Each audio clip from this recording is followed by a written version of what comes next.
students, today I am going to teach a prose lesson which is The Surgeon to class 11, which has been written by Roald Dahl, who was born in 1960, and Roald Dahl was a British novelist, short story writer, a poet, screenwriter, fighter pilot and also a diplomat.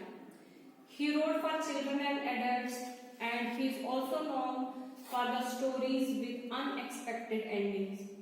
He died of blood cancer in 1990, and his works include Gems and Giant Peach, Charlie and the Chocolate Factory, Madeleine, The Witches and Tales of the Unexpected.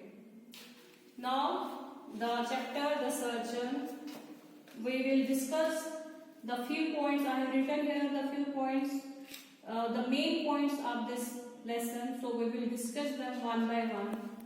First is the title. As the title of this chapter, The Surgeon simply means a doctor who performs operations on people or animals, or one who performs surgery. Next is talk between Arab prince and surgeon, and the name of surgeon is Robert Sandy. When the lesson begins, we find the surgeon engaged in a conversation with the prince. And this surgeon, the name of the surgeon is Robert Sandy, who was a very hard-working man. He worked as a general surgeon in England.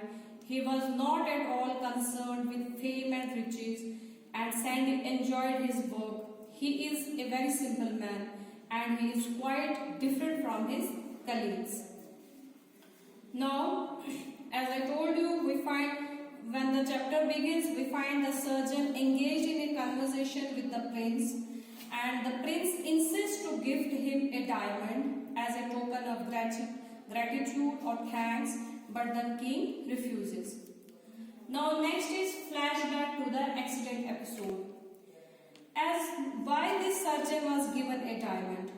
Actually, the surgeon has saved the life of the prince who had met a horrible road accident, and that's why this prince was forcing the surgeon to take this diamond as a token of thanks. But the surgeon says that it is the duty of a surgeon to save the life of his patients, and it is not a big deal. But when the prince forced him, he finally receives the diamond. Now, the next point is worth of the diamond. When the surgeon takes the diamond and he went to the jewelry shop of H.F. Gold to know its value, and by the jeweler he is told that it is worth over $1 million if sold cleverly. So the surgeon was very excited, and he got on his bike and went home to tell his wife, whose name was Betty. Betty was very happy, so she started dreaming of having a better lifestyle after selling this diamond. But soon they remembered that they were supposed to spend the weekend at their friend's house, so they could not exactly bring the diamond with them because they would be anxious all weekend. So then they thought of where to hide the diamond and what to do with the diamond. But finally they hide the diamond in their refrigerator. They place it into one of the little compartments of the ice tray with the diamond in the freezer of the fridge. Now next is theft of the diamond. So after hiding the diamond, they went away on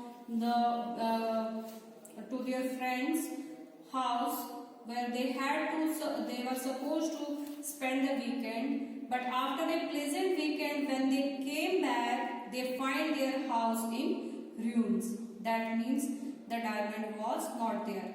Everything was smashed and thrown around. The kitchen was the worst of all, and the only thing left unbroken were empty beer bottles.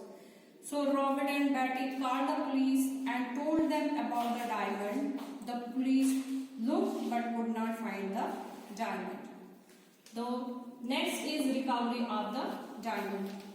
As we know that the diamond was kept in the ice tray, and when the thieves came, they find wine there. So to drink the wine, they need ice, and so they mixed ice cubes in their drinks.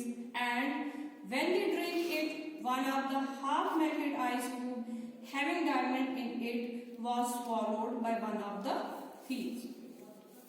When the thief feels pain in his stomach and is admitted at the hospital, where the surgeon works also, Robert Sandy works also. When the thief is operated upon and the diamond falls into the hands of the colleagues of the surgeon, whose name was Brain Goff, and his assistant, who was a nurse. So, after a thorough examination of the object, the nurse said that it was a diamond. They found that it could cut also glass, so they were confirmed that it was a diamond. They took it to the jewelry Harry Gold. The jeweler could at once understand that it was Robert Sandy's diamond. So now the next point is conclusion and gets how the Sandy gets the diamond back.